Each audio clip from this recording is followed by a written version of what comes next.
स्वभावाप्ति प्रभावे कृत्स्नकर्मणा तस्मै संज्ञानरूपाय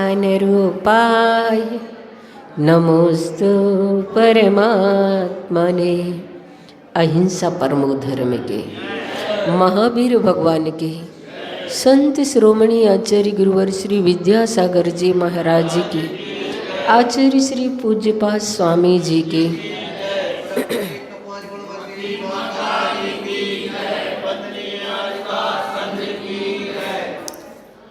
ष्टोपदेश ग्रंथ आध्यात्म परक ग्रंथ है। समयसार में जिस प्रकार से गहराई की बात बताई गई है, उसी प्रकार आचार्य पूज्यपाद स्वामी जी ने अध्यात्म की गहराई में उतरकर इस ग्रंथ की रचना की। और देखिए, इस 41 नंबर की गाथा में किस प्रकार से उस साधक के अंतरंग की परिणति को बताया जा रहा है। कहा जा रहा है, ब्रुवन्नपि हि न ब्रूते गच्छन्नपि न गच्छति स्थिरीकृतात्म तत्त्वस्तु पश्यन्नपि न पश्यति। दुनिया में वो साधक इस प्रकार से जीते हैं, स्थिरीकृतात्म तत्त्वस्तु, आत्म तत्व में स्थिर होने वाला, जो अपने आप में ठहर गया है, जो जीव तत्व के स्वरूप को जानने लगा है और मैं कौन हूँ इस बात की जिसे पहचान हो गई है, वह साधक ब्रुवन्नपि हि न ब्रूते, बोलते हुए भी नहीं बोलता है, गच्छन्नपि न गच्छति, चलता हुआ भी नहीं चलता है, पश्यन्नपि न पश्यति, देखता हुआ भी नहीं देखता है।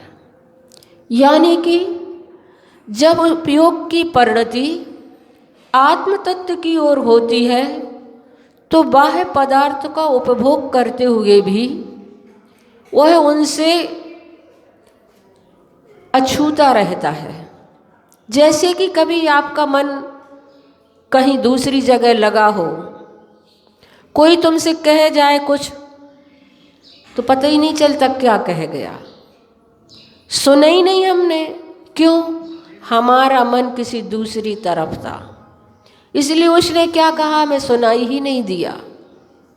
जैसा आपका मन किसी दूसरे पदार्थ की ओर होता है, उसी प्रकार से साधक जब अपने आत्म तत्व में लीन और तल्लीन होते हैं, तो 3 दिन तक स्यालनी भी भक्षण करती रहे, पता ही नहीं चलता कौन क्या कर गया। बताइए, ऐसी योग की परिणति शरीर में गरम गरम लोहे के आभूषण पहना दिए गए, लेकिन पता ही नहीं चला कौन क्या कर रहा है। ऐसे साधक अपनी जिंदगी में अंतिम अंतर मुहूर्त में मोक्ष को प्राप्त कर लेते हैं। आचार्य श्री यहाँ पर कह रहे हैं, जिसने अपने आत्म तत्व को स्थिर कर लिया है, एकाग्र चिंता निरोधो ध्यानम, अंतर मुहूर्त तक जिसने अपने मन को एक जीव तत्व पर टिका दिया है, वह ध्यान कहलाता है। पर पदार्थों से अपना मुख मोड़ लिया है, वह मुमुक्षु बोलते हुए भी नहीं बोलता है, वह मुमुक्षु देखते हुए भी नहीं देखता है। मतलब इसका ये है कि जहाँ कहीं जिस व्यक्ति का मन लग जाता है, फिर वह उसमें ऐसा लीन और तल्लीन हो जाता है कि दूसरी ओर उसका उपयोग जाता ही नहीं है। यहाँ पर आचार्य श्री कहना चाह रहे हैं कि ज्ञानी मुमुक्षु किसी भी क्रिया को करते समय उसमें आसक्त नहीं होते हैं, गृद्धता पूर्वक मूर्छा पूर्वक उस क्रिया को नहीं करते हैं, किसी भी क्रिया में राग द्वेष का भाव नहीं करता, प्रत्येक क्रिया करते समय विरक्ति का भाव बना रहता है। और जिसके अंदर विरक्ति का परिणाम होता है उसकी पर पदार्थों में आसक्ति हो ही नहीं सकती है। इसलिए यहाँ पर कहा जा रहा है कि मुमुक्षु को ज्ञात होता है कि इन पर पदार्थों से मेरा कोई प्रयोजन सिद्ध होने वाला नहीं है। इस सिद्धांत पर उसका दृढ़ विश्वास होता है, इसलिए वह बाह्य पदार्थों के बीच क्रिया करते हुए भी ज्ञाता दृष्टा बना रहता है। जैसा कई बार आप लोग उदाहरण सुनते हैं चक्रवर्ती भरत का। भरत घर में बैराग, क्योंकि उन्होंने अपने जीवन में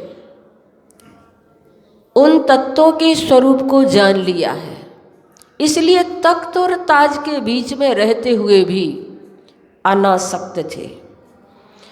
यहाँ पर कहा जा रहा है कि लोगों को दिखने में आता है कि वह हमें देख रहा है, लेकिन वह कहाँ क्या देख रहा है ये हम नहीं समझ पाते। बोलते हुए भी उसका क्या दृष्टिकोण होता है ये हमें ज्ञात ही नहीं होता। ज्ञानी यदि किसी के शरीर की ओर देखता भी रहे तो शरीर को देखते हुए भी उसकी आत्मा को देखने का प्रयास करता है। वह देखता है कि इस शरीर में वह छिपा हुआ है जो वास्तव में अरस है, अरूप है, अगंध है, अवक्तव्य है। ऐसा वह आत्म तत्व इस देह में छुपा हुआ है। आचार्य श्री कह रहे हैं जैसे मैं अपने शरीर में छुपा हूँ, आपको दिख रहा हूँ क्या? नहीं दिख पाता। उसी प्रकार से जो ज्ञानी होता है वह बाह्य पदार्थों को देखते हुए भी, बाह्य पदार्थों को भोगते हुए भी उनमें अनासक्ति का भाव लेकर के उन पदार्थों का वह उपभोग करता है। इसलिए आचार्य श्री कह रहे हैं वह जो मेरा और आपका शारीरिक रूप दिखाई दे रहा है वह मैं नहीं हूँ। ये अन्यत्व भावना कहलाती है। मेरे न हुए मैं भी इनसे अति भिन्न अखंड निराला हूँ। मेरा स्वरूप ही दुनिया से पृथक है। इसलिए वह शरीर की सुंदरता, शरीर का वर्ण और जो कुछ भी चीज़ें हैं उन सभी को अपने आप से बिल्कुल जुदा, अलहदा, पृथक ही मानता है। आप इस शरीर से पृथक आत्म तत्व स्वरूप हो, मैं भी इस शरीर से पृथक आत्म तत्व हूँ। अंदर की बात आप लोग समझ नहीं सकते, और जो समझ जाता है फिर वह देह के धरातल पर जीता ही नहीं है। इसी बात को समझने के लिए कहा गया है कि जो साधक होते हैं वो साधक जब निर्ग्रंथता का अनुभव करते हैं तो ग्रंथ उनके फिर अनुभव में नहीं आते हैं।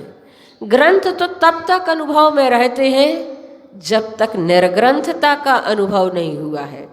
यहाँ पर उस साधक के अंदर कूट कूट कर अध्यात्म भरा होता है, उसके रग रग में वह अध्यात्म समाया हुआ होता है और श्वास श्वास में उसके अध्यात्म झलकता है। फिर ग्रंथ की नहीं निर्ग्रंथता की अनुभूति होती है। यहाँ पर बहुत अच्छा चित्रण किया गया है, क्योंकि चर्चा जहाँ तक है वहाँ ग्रंथ का आधार होता है। हम चर्चा में अगर जीते हैं तो वह बाहरी जीवन होता है, और जहाँ आचरण की अनुभूति होती है वहाँ ग्रंथ गौण हो जाता है। निर्ग्रंथता प्रधान हो जाती है, प्रमुख हो जाती है। निर्ग्रंथता की अनुभूति, वीतरागता की अनुभूति से फिर वह साधक जुड़ जाया करता है।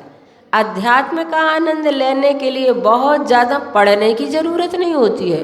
बहुत सारे लोग कहते हैं इतना तो हम नहीं पढ़ सकते हैं, इसलिए हम इस मार्ग में तो आ ही नहीं सकते, पर ऐसा है ही नहीं। आचार्य श्री कहते हैं कि यहाँ पर बहुत ज़्यादा पढ़ने की ज़रूरत नहीं है, पर पढ़े गए के पारायण की ज़रूरत है। पढ़े हुए का पारायण जिन्होंने प्रारंभ कर दिया है, अध्यात्म उन्हीं के जीवन में झलकता है। यदि हमें मालूम चले कि यह हमारा सामान नहीं, हमारी वस्तु नहीं, तो हम कितनी जल्दी उस वस्तु को छोड़ देते हैं। जिस वस्तु को आपने बहुत अच्छे से अपनाया, बहुत अच्छे से संभाला, बहुत अच्छे से उसे रखा, जब तक ये मालूम था कि ये हमारी है, और जैसे ही मालूम चलता है कि ये तो हमारी है ही नहीं, फिर उससे ऐसे विमुख हो जाते हैं कि ये कब छूटे। यहाँ पर आचार्य कुंद कुंद स्वामी ने समय सार का जो उदाहरण दिया है, उस बात को बताया है। जिस प्रकार कोई पुरुष यह पर द्रव्य है ऐसा जानकर उसे छोड़ देता है, उसी प्रकार ज्ञानी जीव समस्त पर पदार्थों को और समस्त पर भावों को, पर भाव इन सबको, ये सब पर है ऐसा जानकर छोड़ देते हैं। उसके लिए बहुत अच्छा दृष्टांत दिया है आचार्य कुंद कुंद स्वामी ने समय सार ग्रंथ में बताया है। मान लीजिए कोई एक सज्जन धोबी के यहाँ अपने कपड़े डालने हेतु गए, समय पाकर कि वह उन अपने वस्त्रों को ले आए और पहन लिया, बाजार में निकल गए। अपना मान करके, अच्छा मान करके निकल रहे हैं कि कितने बढ़िया कपड़े दिख रहे हैं, कितने अच्छे दिख रहे हैं, कितने साफ सुथरे मेरे वस्त्र हैं, ऐसा अच्छा मानकर बाजार में भी निकल गए। जब व्यक्ति अपने नए कपड़ों को पहन लेता है और पहन करके निकलता है, तो जरा उसका रस अलग तरह का ही होता है। जितना रस पहनने का नहीं, उतना रस देखने वालों के देखने का होता है। सब लोग देख तो रहे हैं ना, अच्छे से तो देख रहे हैं, और अगर कोई नहीं देख रहा है तो वह अपनी ड्रेस को बार बार देखेगा, क्या बात है, ड्रेस जम नहीं रही है क्या। तो वो पहन करके निकला, लेकिन रास्ते में किसी ने उसे रोक लिया और कहा, क्यों साहब, मेरी ये शर्ट आपने कहाँ से पहन ली।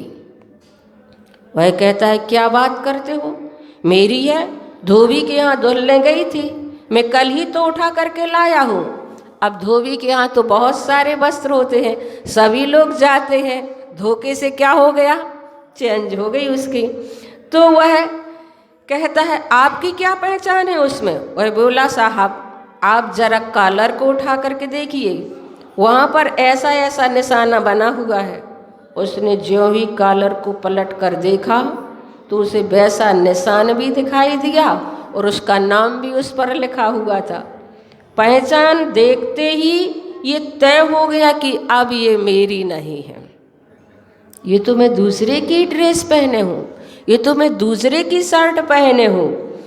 अब शर्ट तो पहने हैं, लेकिन अपनत्व की जगह प्रभाव जुड़ गया और धोबी के यहाँ से लाया, पहन ली। निकलते समय शर्ट के प्रति उसका अनुराग रस अलग तरह का था, और जब उसे वह बोध हो गया कि ये शर्ट मेरी नहीं है, तो वही शर्ट उसे बोझ जैसे लगने लगे।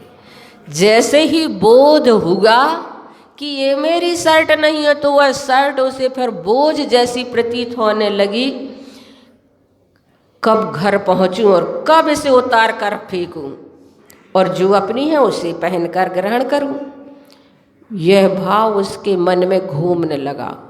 आचार्य महाराज यही भाव तो स्पष्ट कर रहे हैं इस गाथा के माध्यम से, कि जिस तरह हमारे लिए बोध हो जाए कि ये वस्त्र दूसरे के हैं, मेरे नहीं हैं, तो उससे अनुराग खत्म हो जाता है।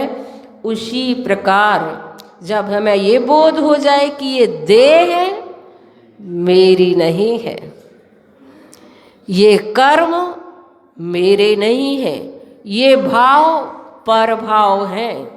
जब इस प्रकार का बोध हो जाता है तब उसकी आसक्ति घटने लगती है और वैराग्य की शुरुआत हो जाती है और उसके लिए फिर वह संसार में ब्रुवन्नपि हीनावूते, सब लोगों से बोलता है, बातचीत करता है, लेकिन बोलते हुए भी नहीं बोलता है।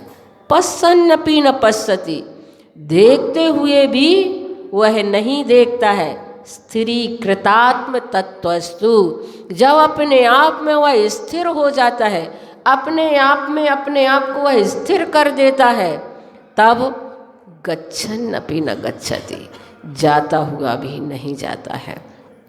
ये भाव आचार्य पूज्यपाद स्वामी ने हमें दर्शाए हैं और ये दृष्टि हमें भी अपनी ओर लाना है और इस बात को हमेशा बना कर रखना। जैसे उसकी शर्ट उसकी नहीं थी तो उसे कैसी वह भारी लगने लगी थी। हे परमात्मा, मेरी दृष्टि ऐसी कब बन जाए कि मुझे लगे कि ये देह भी तो मेरी नहीं है, और जब ये मेरी देह नहीं है तो मैं इसे कब छोड़ूं। जो होती तलवार म्यान से वह अनंत बल दो मुझको, हे परमात्मा, मुझे वह अनंत बल प्राप्त हो जाए कि ये जो देह मेरी नहीं है, इस देह को मैं भी इस आत्म तत्व से जुदा कर दूं। समय हो गया है, 9 बार हम कुंडलपुर की बड़े बाबा का जाप करेंगे।